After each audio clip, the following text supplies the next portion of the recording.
Week 16 of the fantasy football season. Here's a few wide receivers. I have his sleepers this week. The first receiver, Jalen Coker of the Carolina Panthers. So Coker, he showed some flashes this season. Right now, he's available in 96% of leagues. And Jalen Coker, this season, like I said, we've seen some flash games from him. Week 8 at Denver, 4 catches, 78 yards, a touchdown. And then last week in Week 15 versus the Cowboys, 4 catches, 110 yards, and a touchdown where he had a touchdown right before halftime deep down the sideline. So Coker, a big target, 6'6", 6'7", now stepping into one of the starting spots, most likely would get out.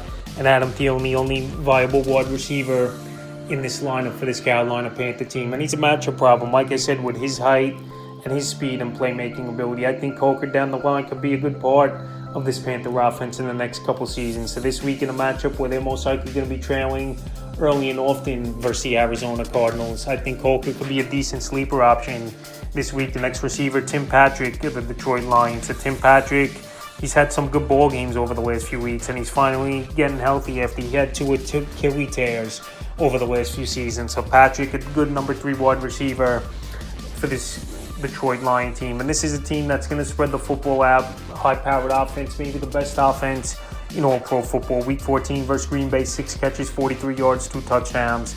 And Week 15 versus Buffalo, 4 catches, 30 yards, and a touchdown on 8 targets. So he's lining up in those 3 receiver sets. They obviously got St. Brown and Jameson Williams ahead of him in the starting lineup. But Tim Patrick, we saw years ago when he was healthy with the Broncos, he would go out there and make plays, and he's fit well as a number 3 guy with this Lion team. So right now, while he's produced over the last 2 weeks and his snaps have definitely gone up and out there 96% of fantasy leagues, he's definitely a sleeper this week. And the third and final receiver I have is a sleeper, Parker Washington of the Jacksonville Jaguars. So we know he's the number 2 wide receiver for the last few weeks. He is Parker Washington. Christian Kirk, Gabe Davis out for the season, and he had one big flash game in Week 13, 6 catches, 103 yards, touchdown, 2-point conversion. Week 14 at Tennessee, 2 catches, 15 yards. And then last week an all-right ball game in PPR leagues, 3 catches, 54 yards. So this week a good matchup at the Vegas Raiders. We know their defense really hasn't been good all season long, and Parker Washington, like I said, number 2 option in this passing game. The run game has pretty much been non-existent for Jacksonville with Travis Etienne and Tank Bigsby, and this week with a decent matchup,